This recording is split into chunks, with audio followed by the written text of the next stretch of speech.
जितने भी हुजाज जम्मू कश्मीर से इस बार पाक मुकद्दस जगह जा रहे हैं उन सब के लिए इंपॉर्टेंट इन्फॉर्मेशन है और ये इन्फॉर्मेशन आप तमाम लोगों तक पहुंचाना चाहूँगा। एक्सक्लूसिव इस वक्त हमारे साथ बातचीत करने के लिए मौजूद हैं हज कमेटी ऑफ इंडिया के इंजीनियर एजाज बलहामी साहब। इनसे जानेंगे कि आखिरकार जितने भी हुजाज इस बार सफ़र करने वाले पाक मुकद्दस जगह का क्या कुछ नई पॉलिसीज़ हैं, किस तरीके से जो है उस पर रद्दअमल किया जा रहा है और क्या कुछ आखिरकार नया और कब है फ़्लाइट पहली।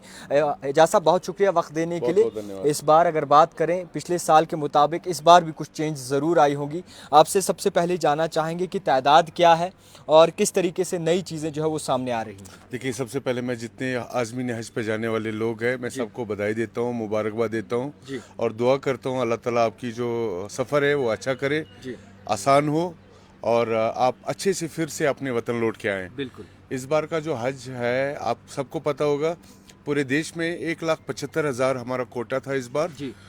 जो पूरे देश से 1,75,000 हाजी इस बार वहाँ पे चले जाएंगे, सफ़र करने जाएंगे।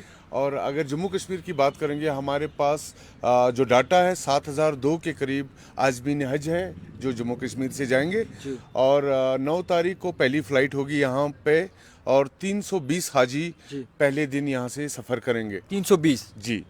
और उसमें 37 हमारी फीमेल्स ऐसी है जो विदाउट महरम है जम्मू कश्मीर से और पूरे देश में अगर हम लोग बात करेंगे कुल मिला के कोई 700 महिलाएं ऐसी है जो विदाउट महरम यहाँ से सफ़र करेंगे। इस बार का जो हज होगा बिल्कुल मैं ये मानता हूँ बहुत अच्छा होगा। जो भी कुछ कोताहियाँ और खामियाँ पिछले हजों में रही होगी उनको हमने कोशिश किया इस बार दूर करने के लिए। अगर हम लोग एकोमोडेशन की बात करेंगे, चाहे मदीना शरीफ में या मक्का शरीफ में, हमने मरकजिया में ही कोशिश की है। जो हमारे हाजी साहबान हैं उनके लिए अच्छी फैसिलिटीज़ कोशिश की है इस बार। और वही मिन्हा में अगर हम लोग बात करेंगे, जो हमारा जोन उधर जोन वाइज कैटेगरी है, इस बार हमने अपग्रेड किया है उस जोन को भी और मैं मानता हूँ इंशाल्लाह इस बार का जो हज होगा बहुत अच्छा होगा। और अगर खुदामों की हम लोग बात करेंगे, लास्ट ईयर जो रेशियो था खुदाम्स का वो ज़्यादा था, 300 पे एक खुदाम जाता था। इस बार हमने कोशिश की है, हज कमेटी ऑफ इंडिया ने प्योर गाइडलाइंस निकाली है कि 150 हाजियों पे इस बार एक खुदाम होगा। एजाज साहब आपने काफ़ी तर जो है इस पर जांच पड़ताल भी की है और जिस तरीके से आप हज कमेटी ऑफ इंडिया के मेंबर हैं, इस बार जिस तरीके से आप माजी के हालात देखें तो बहुत ही ज़्यादा जो है रिव्यू थे लोगों के। कहा जा रहा था कि कई जगहों पे उन्हें परेशानी आई, उनके होटल बहुत ज़्यादा दूर थे, एकोमोडेशन बहुत ज़्यादा दूर थी। तो इस बार क्या वो चीज़ें जो है दुरुस्त की गई हैं? बिल्कुल, इंशाल्लाह मैं उम्मीद करता हूँ इस बार अच्छा होगा। और इस बार हमने जो कंट्रोल रूम्स वहाँ पे रखे हैं या फिर हेल्थ फैसिलिटी जो रखी है बहुत अच्छी रखी है। मैं मानता हूँ इंशाल्लाह इस बार जो आज़मीन हज पे जाने वाले लोग हैं उनको प्रॉपर फैसिलिटीज़ दिए जाएंगे।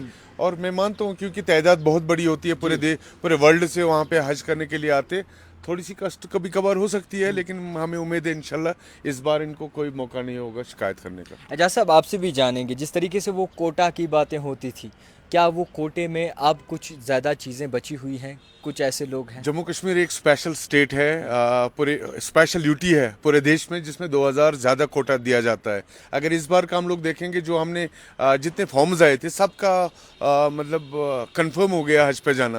पहले क्या होता था, जो हमारे यूटी से जाते थे हाजी, उसमें हम लोग जो फॉर्म्स आते थे वो कई ज़्यादा तादाद में आते थे और कहते थे किस्मत होगी जो जाएगा। इस बार ऐसा नहीं था। इस बार हमने जो कोटा दिया था वो ज़्यादा कोटा था, 10,000 के करीब हमने यूटी को कोटा दिया था। उसमें 10,000 में सिर्फ 7,000 के करीब फॉर्म्स आए थे। जो बाकी कोटा है वो हमने विड्रॉ किया है और हज कमेटी ऑफ इंडिया को वापस दिया। कुछ ऐसी खबर, कुछ ऐसी चीज़ जो आप तमाम हुजाज तक पहुंचाना चाहेंगे जो कि उनके लिए सुनना इस वक्त बेहद ही ज़्यादा ज़रूरी है और लाजमी है? मैं ये मानता हूँ जो हमारा हाजी साहिबान होंगे, अगर पहले क्या होता था ना, ज़्यादातर लोग कैश लेते थे। इस बार जो बैंक से, चाहे एसबीआई है, एचडीएफसी बैंक है या फिर जेके बैंक है, उनके साथ भी टाई अप हुआ है। वो लोग डायरेक्टली वहाँ पे जाके फॉरेक्स कार्ड ले सकते हैं, उनको कैश लेने की कोई ज़रूरत नहीं है। वो जाके खुद अपना कैश वहाँ पे ले। कई बार क्या होता था ना, जब हम लोग कैश लेके जाते हैं तो वहाँ पे कई बार खो जाता था, तो वो खोने का डर रहता था। इस बार क्या है, इस बार आपको प्रॉपर फॉरेक्स कार्ड ले जाना चाहिए और उसमें आपको सबसे ज़्यादा आसानी होगी। और जो सिम कार्ड्स की बात है, वहाँ पे भी आपको सिम कार्ड्स दिए जाएंगे, वो भी एक्टिवेटेड सिम कार्ड्स होंगे। मैं ये मानता हूँ इस बार का जो फैसिलिटीज़ है, चाहे हेल्थ केयर हो या ट्रांसपोर्टेशन हो या वहाँ पे जो रहने का व्यवस्था होगा, इंशाल्लाह बहुत अच्छा होगा। कुछ नई गाइडलाइन जो आपकी जो हमारी हज कमेटी ऑफ इंडिया की जो गाइडलाइन है, जो हमारी पॉलिसी है, वो बिल्कुल 2023 की पॉलिसी इम्प्रूव हुई है। इस बार हमने ये किया है, जो हमारा वीआईपी कोटा होता था 500 सीटें, उसको एबॉलिश किया है, हमने वो जनरल लाइन कोटा में दे दिया है। खैर तमाम जितने भी हुजाज इस बार जा रहे हैं, आपका क्या मैसेज रहेगा मेरी आखिर ये में? मैसेज है कि अपने देश के लिए दुआ करिए और इंशाल्लाह आप वहाँ पे जाके अपने जो यहाँ जम्मू कश्मीर के लोग हैं उनके लिए भी दुआ कीजिए, और इंशाल्लाह अगर अल्लाह ताला ने चाहा हम लोग भी जाएंगे, हम लोग भी आपके खादिम बन के वहाँ पे सेवा करेंगे। खैर बहुत शुक्रिया, हमारे साथ इस वक्त बातचीत करने के लिए इंजीनियर एजाज बलहामी जी मौजूद थे। फिलहाल मैं आपको बता दूं कि कई सारी चीज़ें जो है अब राहत आपको मिलेगी हज करने में, क्योंकि अगर देखें तो कैश भी आपने साथ कैरी नहीं करना है और घूमने का कोई ख़तरा भी नहीं है। फॉरेक्स कार्ड जो है वो यूज़ किया जाएगा और कई सारी चीज़ें जो है बेहतर से बेहतर बनाने की कोशिश की जा रही है। उम्मीद करते हैं कि इस बार कोई कंप्लेंट सामने ना आए और जितने भी हुजाज हैं जो इस बार पाक मुकद्दस जगह का सफ़र करेंगे, जिन्हें दीदार होंगे उस पाक मुकद्दस जगह के, वो बाकायदा तौर पर आराम से करें और आराम से जो है अपना हज मुकम्मल करें। फिलहाल देखते रहिए द टाइपराइटर जावेद खान के साथ।